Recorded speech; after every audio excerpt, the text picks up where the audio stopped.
Good morning विद्यार्थी मित्रों। વધારાના સ્વાધ્યાયના દાખલા તમે તૈયાર કરતા જશો। અગાઉના લેક્ચરમાં લગભગ 4 દાખલા આપણે ચલાવેલા। હવે આપણે આ લેક્ચરમાં આગળ વધીએ। જો મિત્રો આ એક દાખલો શું કહેવા માગે છે, એક પોલો વિદ્યુત ભારિત સુવાહક। ધારો કે મારી પાસે આવો એક સુવાહક છે। ધારો કે મારી પાસે આવો એક સુવાહક છે। સુવાહકની અંદર બધે વિદ્યુત ક્ષેત્ર શૂન્ય હોય આપણે જાણીએ છીએ, પણ જો આને પોલો કરી દેવાનો છે, એટલે એ ડ્રીલ કરી અને ધારો કે આટલો ભાગ આપણે ખાલી કરી દઈએ। આ પોલો વિદ્યુત ભારિત સુવાહક। આ સુવાહકની સપાટી ઉપર એક નાનું છિદ્ર કાપેલ છે। તો જો આપણે આ છિદ્ર કાપીને અંદરથી પોલો બનાવી દીધો। દર્શાવો કે આ છિદ્રમાં વિદ્યુત ક્ષેત્ર, દાખલા તરીકે આ છિદ્રમાં હું અહીંયા એ બિંદુ લઉં જે છિદ્રની અંદર છે, અને જો અહીંયા કોઈ બી બિંદુ લઉં તો એ છિદ્રની બહાર છે। તો કહે છે કે ભાઈ આ વિદ્યુત ક્ષેત્ર આટલું હોય છે એવું સાબિત કરો। જો હવે આપણે અહીંયા હું વિદ્યુત ભાર મિત્રો વિચારું, કારણ કે બધો વિદ્યુત ભાર સપાટી પર રહેતો હોય। જો અહીંયા વિદ્યુત ભાર છે જેના કારણે અહીંયા કંઈક વિદ્યુત ક્ષેત્ર હોય, બરાબર। જો આ વિદ્યુત ક્ષેત્ર આમ જતું હોય મિત્રો, ધારો કે આ ધન વીજભારને કારણે મળતું વિદ્યુત ક્ષેત્ર E1 કહીએ, જે આમ જતું હશે। જો હું એક કામ કરું, આ વિદ્યુત ભારને ઘેરવા માટે હું અહીંયા એક પૂરી દઉં। ધારો કે આપણે આ પોલા વિદ્યુત ભારિત સુવાહકની સપાટી ઉપરના પોલા વિદ્યુત ભારિત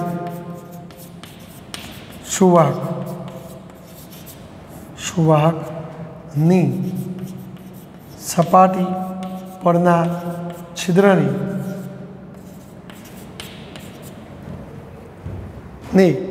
આપણે કોઈ સુવાહકથી પૂરેપૂરો ભરી દઈએ। તો જો હવે જાણે કે આ વિદ્યુત ભાર અંદર આવી ગયો, ધારો કે આ ભાગનું ક્ષેત્રફળ ds છે, તેથી આ ds સપાટી પરનો વિદ્યુત ભાર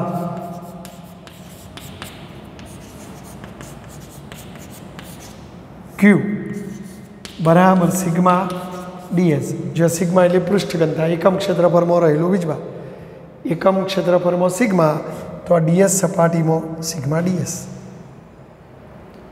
માટે જો તમે અહીંયા કોઈ ગાઉસિયન પૃષ્ઠની કલ્પના કરો તો જાણે કે આટલો વિદ્યુત ભાર ઘેરાઈ ગયેલો ગણાય,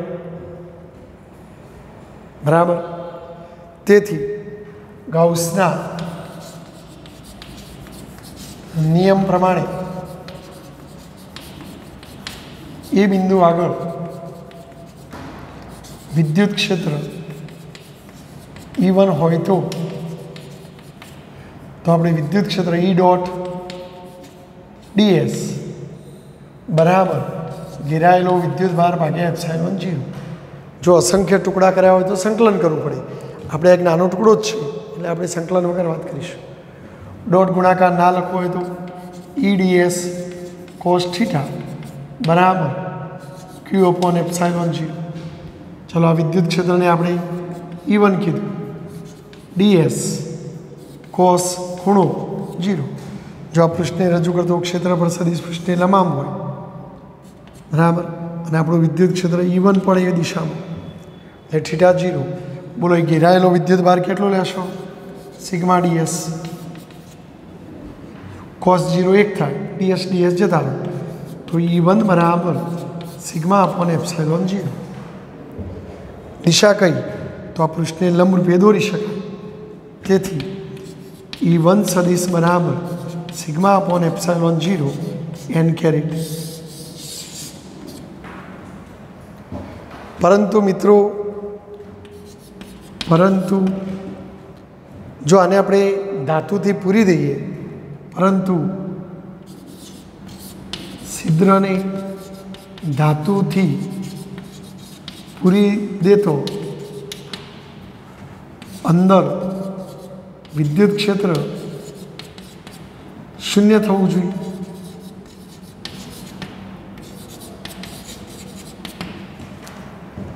એનો મતલબ એ થયો કે જેટલું વિદ્યુત ક્ષેત્ર આમ છે તો એટલું જ કોઈ બીજું આમ હોવું જોઈએ. એટલે અહીંયા કોઈ વિદ્યુત ભાર આવી જવો જોઈએ કે જેના કારણે વિદ્યુત ક્ષેત્ર આમ રચાય, પણ જો એ વિદ્યુત ભારને કારણે આમે રચાય, કારણ કે ધનને કારણે અંદર જાય ને આને જાય. હવે અંદર વિદ્યુત ક્ષેત્ર શૂન્ય ત્યાં ક્યારે થયા? બે સરખા પરસ્પર વિરુદ્ધ હોય. તેથી અંદરના વિસ્તારમાં શૂન્ય ત્યારે જ થાય કે જ્યારે E2 અને E1 પરસ્પર વિરુદ્ધ હોય. તો વિરુદ્ધ હોય તો બેની બાદબાકી શૂન્ય થાય. જ્યારે જો આને હું સમીકરણ નંબર 1 કહું, જ્યારે બહારના વિસ્તારમાં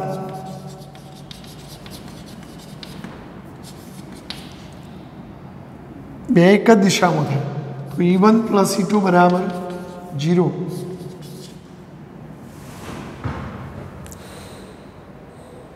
જો હું બંનેનો સરવાળો કરું, બંનેનો સરવાળો કરતો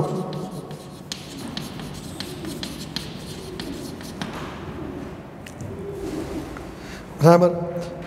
હવે જો બહારના વિસ્તારમાં આ બે ભેગો થઈને આપણે જોયું કે ધાતુની બહારના વિસ્તારમાં વિદ્યુત ક્ષેત્ર σ/ε 0 થવું જોઈએ. તો આ બેનો ભેગો સરવાળો બહારના વિસ્તારમાં σ/ε 0 થવો જોઈએ મિત્રો, બરાબર.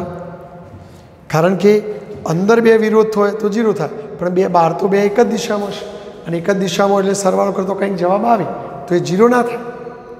પણ એ ધાતુની બહારના વિસ્તારમાં આના જેટલું થઈ જવું જોઈએ.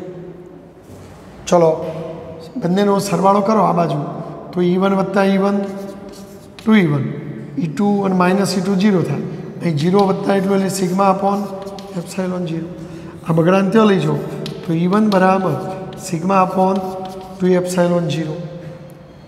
તેથી સદિશ સ્વરૂપમાં લખીએ તો σ/2ε 0 n².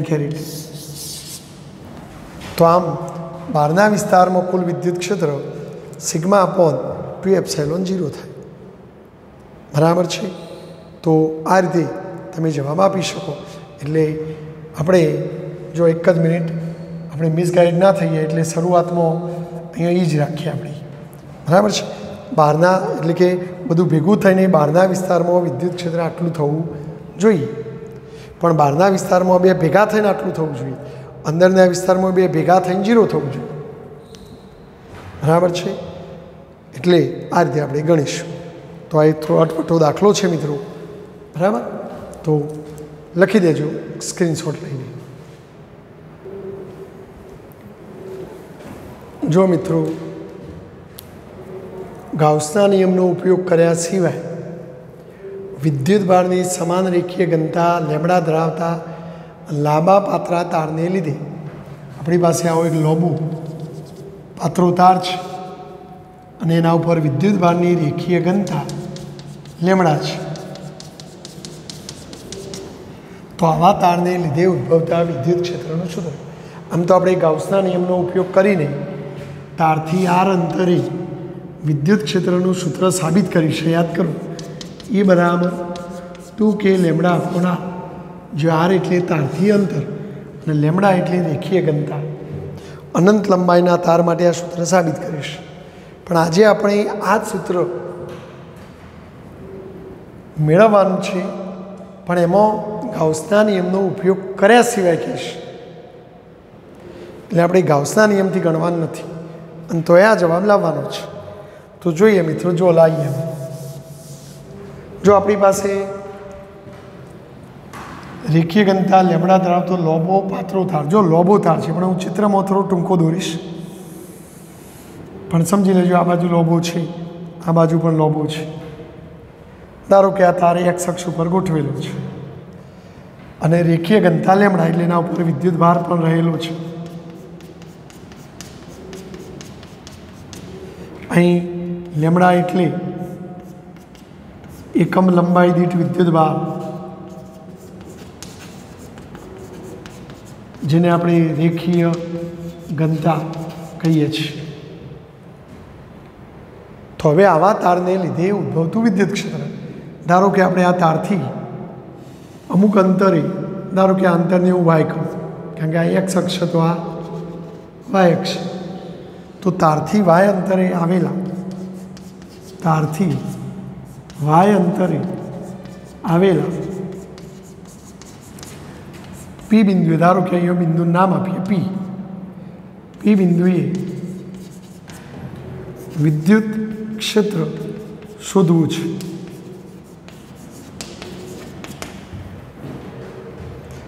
હવે જો વિદ્યુત ક્ષેત્રનું સૂત્ર આપણને ખબર છે કે ભાઈ વિદ્યુત ભાર ક્યુ હોય તો ક્યુથી આર અંતરે વિદ્યુત ક્ષેત્ર કે ક્યુ અપોન અંતરનો વર્ગ. પણ જો અહીંયા વિદ્યુત ભાર બધો વહેંચાયેલો છે, માટે જો આ વિદ્યુત ભારને કારણે અહીં વાત કરો તો અંતર તમારું વાય આવે, અંદરનું વિદ્યુત ક્ષેત્ર આમ જાય. પણ જો આ વિદ્યુત ભાર લેશો તો અહીંથી આ અંતર બદલાઈ જશે. હવે અંતર બદલાઈ જાય તો એનાથી ઉદ્ભવતું વિદ્યુત ક્ષેત્ર બદલાઈ જાય. જો આ વિદ્યુત ભાર લેશો તો અહીંથી આ પી બિંદુ આગળ અંતર વધી ગયું તો પાછું વિદ્યુત ક્ષેત્ર બદલાઈ જાય. સાથે સાથે દિશા પણ બદલાઈ જાય. જો આ ધનનું વિદ્યુત ક્ષેત્ર આમ જાય, આ ધનનું આમ જાય, તો અહીંયા બદલાતું જતું વિદ્યુત ક્ષેત્ર આવશે મિત્રો. અને જ્યારે જ્યારે બદલાતું જતું વિદ્યુત ક્ષેત્ર આવે તો આપણે દરેક ભાગનું અલગ અલગ ગણી અને સંકલનની રીત વાપરવી પડે. તો જો એ માટે આપણે તારને નાના નાના ખંડોમાં વિભાજિત કરી દેવાનો, એક ખંડ, બીજો ખંડ, ત્રીજો ખંડ. ધારો કે નમૂના રૂપે હું અહીંયા એક ખંડ વિચાર કે જે ખંડ આપણા ઉગમ બિંદુથી એક્સ અંતરે છે, ઉગમ બિંદુથી કેટલા અંતરે? એક્સ અંતરે. આ એક નાનો ખંડ ડીએક્સ વિચારીએ તો આપણે આવું કહીશું કે ભાઈ તાર પર ઉગમ બિંદુ ઓથી એક્સ અંતરે એક નાનો ખંડ ડીએક્સ વિચાર. આ ખંડમાં રહેલો વિદ્યુત ભાર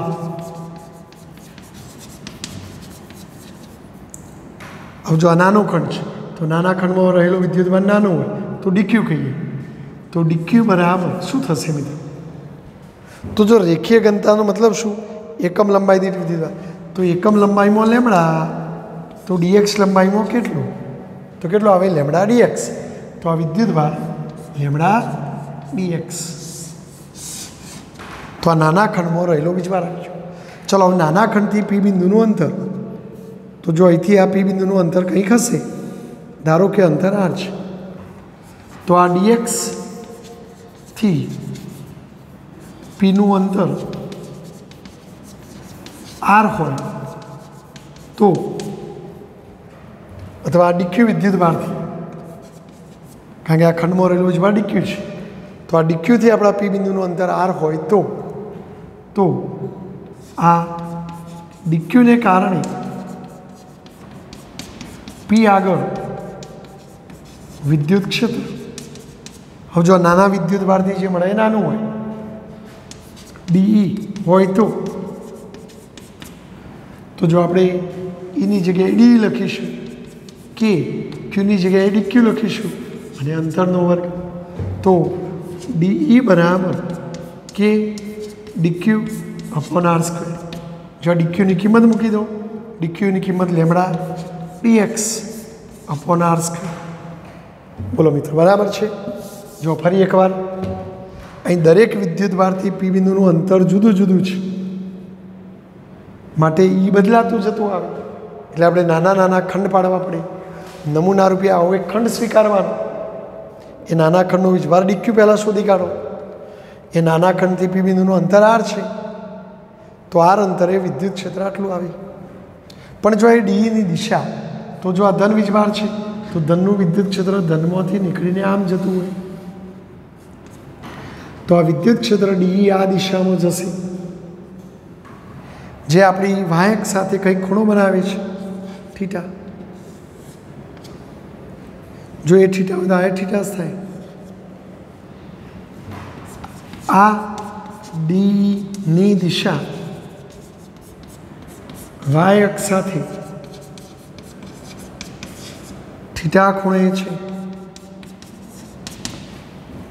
જો ત્રોસી છે મિત્રો દિશા, તો હું ડીના બે ઘટકો પાડું છું. તો ડીનો એક આ દિશામાંનો ઘટક, જેને વાય દિશામાંનો ઘટક કહીશું,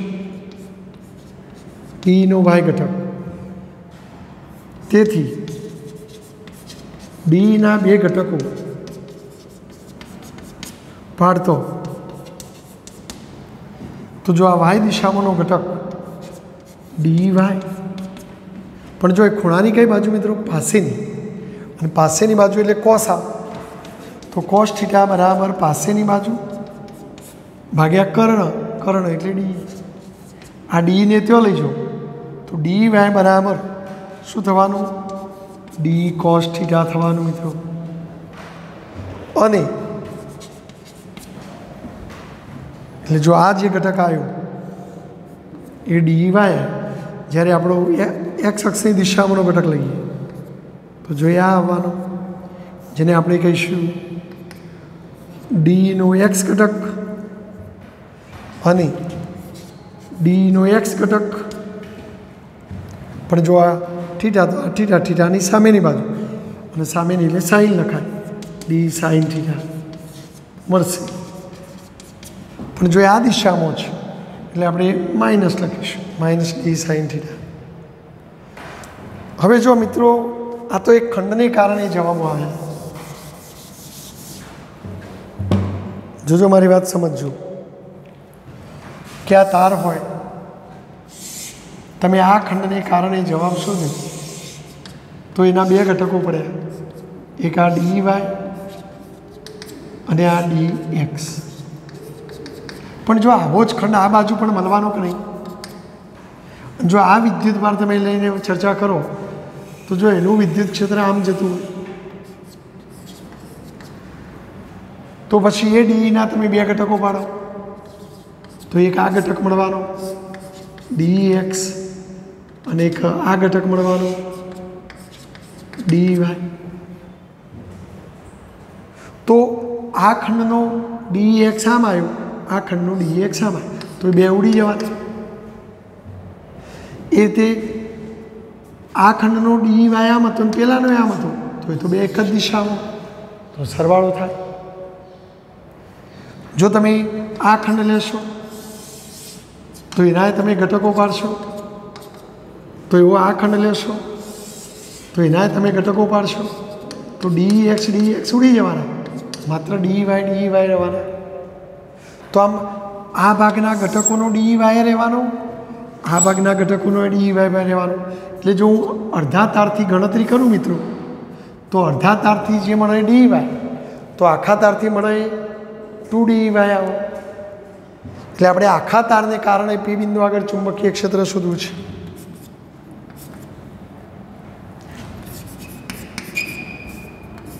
આખા તાર વડે પી આગળ કુલ વિદ્યુત ક્ષેત્ર શોધતો ડી એક્સ ઘટકો નાબૂદ થશે, માત્ર ડી વાય ઘટકોથી વિદ્યુત ક્ષેત્ર મળે. જો આખો તાર લઈએ, હવે આપણે લોબો પાત્રો તાર છે, તો લોબો હોય તો જો આપણે ખંડ આટલો લીધો તો ખૂણો આટલો થયો, ખંડ આટલો લ્યો તો ખૂણો મોટો થાય, હજુ ખંડ આટલો લ્યો તો ખૂણો એનાથી મોટો થાય, અને એમ કરતાં કરતાં છેલ્લે જો તો આમ થતો ખૂણો કેટલો થાય? π/2. તો આ બાજુ +π/2. એ રીતે જો અહીંયા ખંડ લ્યો તો ખૂણો નાનો હોય, અહીં લ્યો તો થોડો મોટો થાય, અહીં ખંડ લ્યો તો એનાથી મોટો થાય, અહીં ખંડ લ્યો તો એનાથી મોટો થાય, અહીં ખંડ લ્યો તો એનાથી મોટો થાય, અને આ ખૂણો મોટો થતો થતો થતો π/2, પણ આ બાજુ -π/2. એટલે જો તમારે સમગ્ર તારથી કુલ જવાબ શોધવો હોય તો -π/2 થી +π/2 વચ્ચે સંકલન કરવું પડે. અને જો તમે આટલા ભાગનું સંકલન કરો તો જેટલો આટલા ભાગનો જવાબ આવે એટલો આટલા ભાગનો આવે. તો આપણે આટલા ભાગના dy ઘટકો આવે એવા આટલા ભાગના આવે, પણ જો આટલાથી આટલો ભાગ લે તો 0 થી π/2, પણ આ આટલા જ ભાગનો જવાબ આવ્યો તો આ અડધું વિદ્યુત ક્ષેત્ર આવે. તો તમારે આ બીજા અડધા ભાગનું શોધવું હોય તો ડબલ કરવું પડે. તો આપણે અહીંયા dy ના ડબલ ઘટકો લઈને સંકલન કરીશું. 2dy એટલે કે y દિશામાંનું કુલ વિદ્યુત ક્ષેત્ર 2dy આપણે લઈશું. અને dy બરાબર શું લઈશું? d cos θ. જો ફરી એકવાર, જો તમારે સીમા 0 થી π/2 લેવી હોય તો અડધો જ તાર થાય, માટે અડધા તારનું જે જવાબ આવે એનું ડબલ કરવું પડે તો આખા તારનો થાય. અને જો કોઈને આખો તાર પહેલાંથી લઈ લેવો હોય તો એની સીમાઓ લખવાની -π/2 થી +π/2. તો એને પછી અહીંયા 2 નહીં લખવાનું, કારણ કે એમને આખો તાર કહી દીધો છે. પણ જો 0 થી π/2 લે તો અડધો જ તાર, તો પછી આખા તારનો લેવા ડબલ કરવું પડે. તો આગળ 2 ગુણવાનું. તો મેં આગળ 2 ગુણ્યું તો હું સીમા 0 થી π/2 લઈશ. બરાબર. તો હવે તેથી કુલ વિદ્યુત ક્ષેત્ર E બરાબર 0 થી π/2 2d cos θ. માટે આ y દિશામાં આપણને વિદ્યુત ક્ષેત્ર મળશે. એટલે y બરાબર 0 થી π/2 2. ચલો ડીની કિંમત કે લેમડા dx r² cos θ. હવે અહીંયા આરની કિંમત બદલાતી જાય છે. તો જો હું આરની કિંમત શોધી કાઢું, મિત્રો આ અંતર y છે, આ અંતર x છે, આ અંતર r છે, તો પાયથાગોરસ પ્રમેય પ્રમાણે અહીં r² બરાબર શું થવાનું? x² + y² થશે. વળી જો આપણે ત્રિકોણમિતીય વિધેયોનો સંકલનો સહેલાઈથી આવે એટલે આપણે આને ત્રિકોણમિતીય વિધેયોના સ્વરૂપમાં ફેરવવાનો પ્રયત્ન કરીએ. જો આ થીટાની સામેની બાજુ x, પાસેની બાજુ y, તો આકૃતિ પરથી મને કહેશો tan θ બરાબર શું થાય?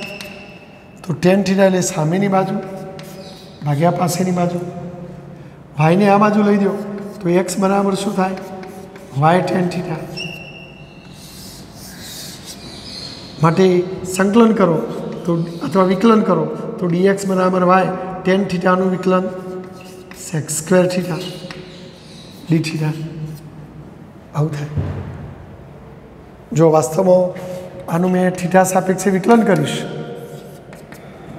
તો જો y તો અચળ, ટેનનું વિકલન sec² θ, પછી આ dθ ભાગાકારમાં ત્યાં લઈ ગયો એટલે આવું થશે. તો dxની જગ્યાએ આવું લખાય. વળી તમે જો r² = x² + y², તો x² ની જગ્યાએ શું લખું મિત્રો? y tan θ, પણ x² છે તો y² tan² θ વત્તા y² તો y².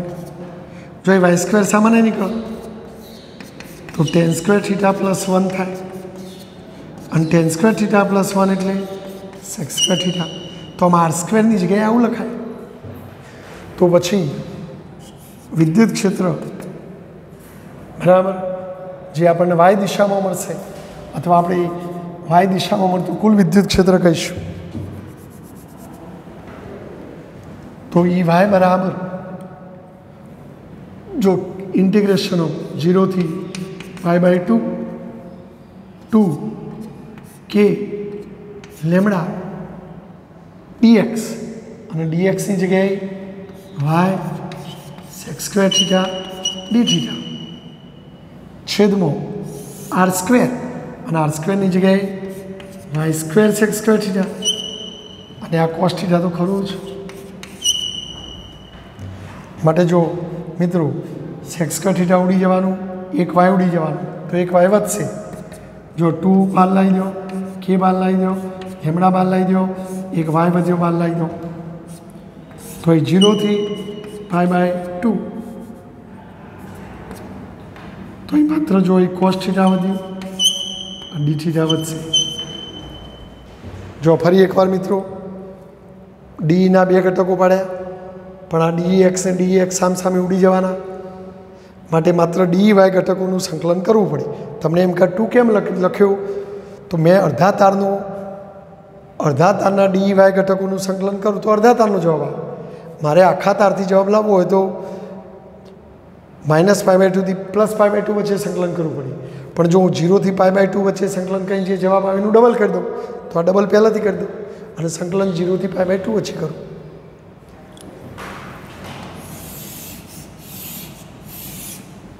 તો જો મિત્રો E બરાબર 2k લેમડા અપોન વાય.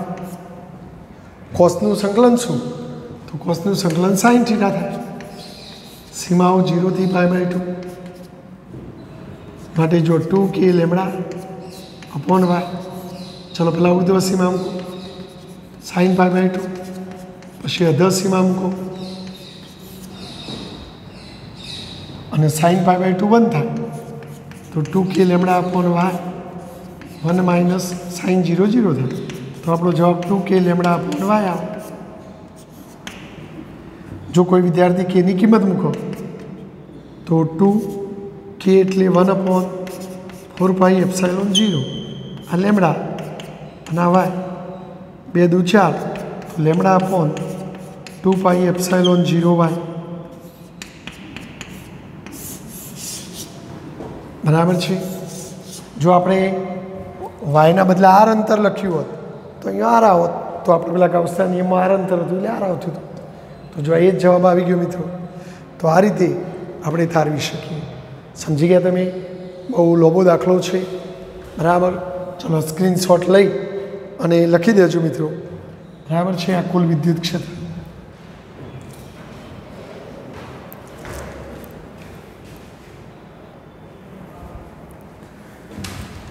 જો વિદ્યાર્થી મિત્રો 1.31 દાખલો જોઈએ. એવું માનવામાં આવે છે કે પ્રોટોન અને ન્યુટ્રોન પોતે પણ ક્વાર્ક્સ તરીકે ઓળખાતા વધારે પ્રાથમિક એકમોના બનેલા છે. અત્યાર સુધી આપણે એવું માનતા હતા કે દ્રવ્યનો નાનામાં નાનો કણ એટલે પ્રોટોન, ન્યુટ્રોન, ઇલેક્ટ્રોન એનાથી કોઈ નાનું હોય નહીં. પરંતુ આધુનિક સંશોધનોથી એવું જાણવા મળ્યું કે પ્રોટોન પણ એમનાથી નાના એવા ક્વાર્ક્સ નામના કણોના બનેલા છે. અને ક્વાર્ક્સના બે પ્રકાર છે, અપ ક્વાર્ક્સ અને ડાઉન ક્વાર્ક્સ. અને એની વાત અહીંયા કરેલી છે કે પ્રોટોન અને ન્યુટ્રોન દરેક 3 ક્વાર્ક્સના બનેલા છે. એટલે પ્રોટોનમાં કુલ 3 ક્વાર્ક્સ છે, ન્યુટ્રોનમાં પણ 3 ક્વાર્ક્સ છે, પણ એમાં એક અપ ક્વાર્ક્સ અને બીજો ડાઉન. તો જો આપણે અપ ક્વાર્ક્સનો વિદ્યુતભાર કેટલો લેવાનો, +2/3 E. અને ડાઉન ક્વાર્ક્સનો વિદ્યુતભાર, જો ડાઉન માટે આપણે ડી લખીએ અને આ ડીનો વિદ્યુતભાર -1/3 E લેવાનો કીધો છે.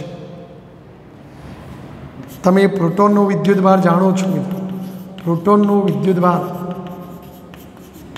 +E હોય. ન્યુટ્રોનનો વિદ્યુતભાર પણ જાણો છો, ન્યુટ્રોનનો વિદ્યુતભાર, ન્યુટ્રોન તટસ્થ છે મિત્રો એટલે 0, અને ઇલેક્ટ્રોનનો વિદ્યુતભાર -. એ પ્રોટોન અને ન્યુટ્રોન દરેક 3 ક્વાર્ક્સના બનેલા છે. પ્રોટોન 3 ક્વાર્ક્સનો બનેલો છે.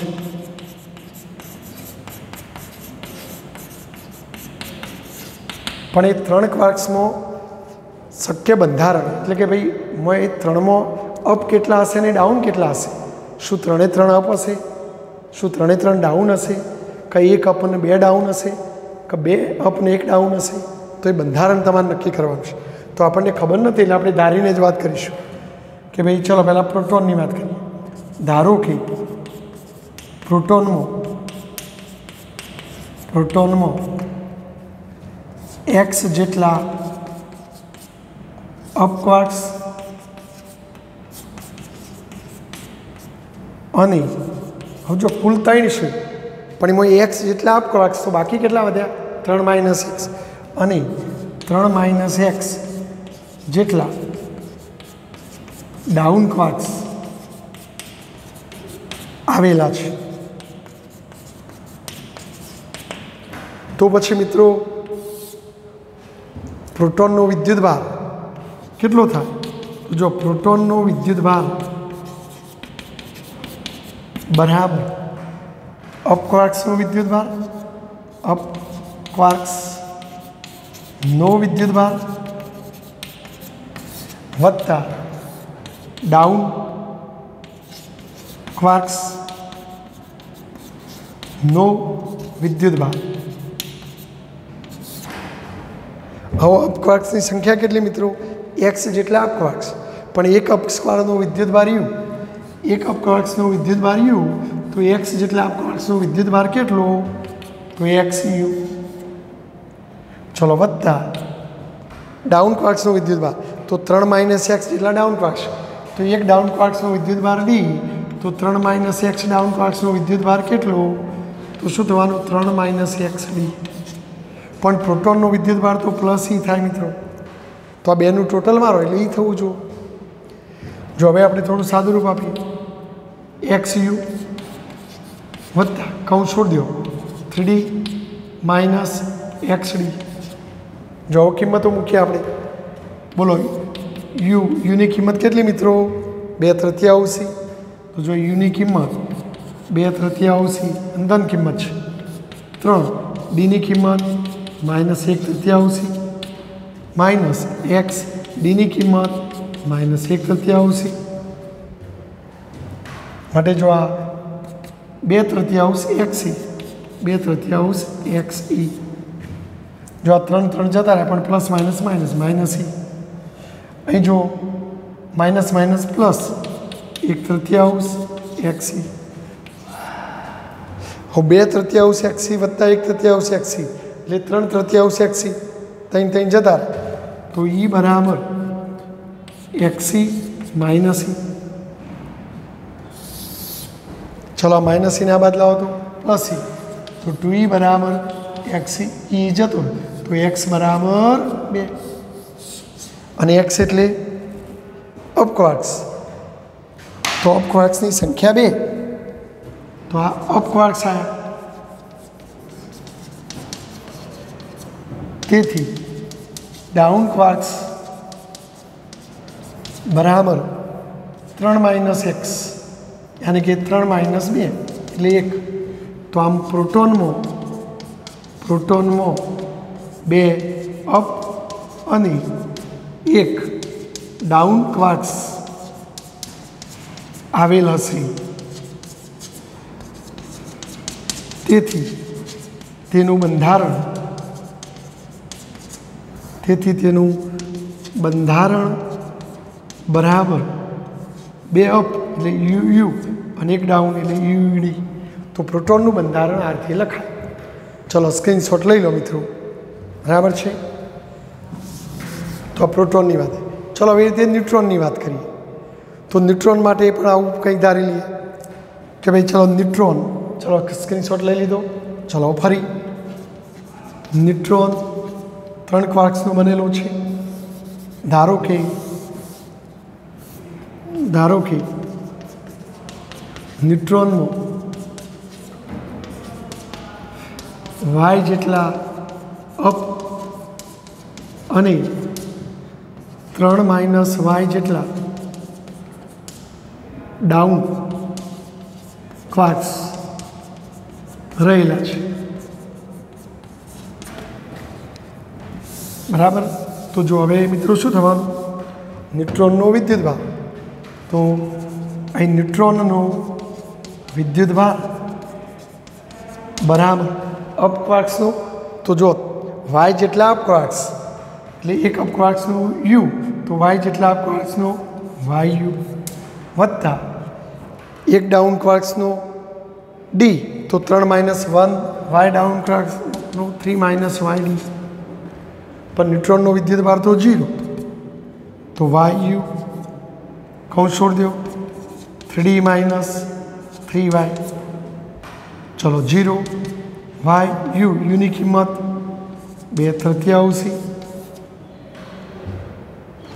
ચલો 3 ડીની કિંમત -1/3, જો 3D અને વાયડી હો સોરી, બરાબર.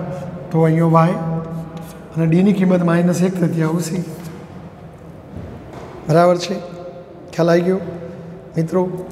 જો વાય યુની જગ્યાએ 2/3, 3D બરાબર એ લખવાનું આવી ગયું છે. 3D ડીની જગ્યાએ -1/3 માઇનસ વાય ડીની જગ્યાએ -1/3. સાદુરૂપ આપીએ તો જો આ 2/3 વાય, આ 3 જતા એટલે -, અહીંયા માઇનસ પ્લસ 1/3 વાય, 2/3 વત્તા 1/3 એટલે 3/3 એટલે વાય -, ચલો માઇનસની આ બાદ લાવો તો વાય બરાબર ઈ ઉડી જાય તો વાય બરાબર 1, તો વાય બરાબર 1 અને વાય એ કોની સંખ્યા? અપ ક્વાર્ક્સની. તેથી ડાઉન ક્વાર્ક્સની સંખ્યા કેટલી? 3 માઇનસ વાય, તો 3 ઓછા 1 એટલે 2. આમ ન્યુટ્રોન એક અપ અને 2 ડાઉન ક્વાર્ક્સનો બનેલો છે. તેથી તેનું બંધારણ 1 અપ અને 2 ડાઉન એટલે ડી, તેનું બંધારણ UDD થશે. બોલો ઓકે. તો આ રીતે આપણે આ એક્ઝામ્પલ ગણી શકીએ.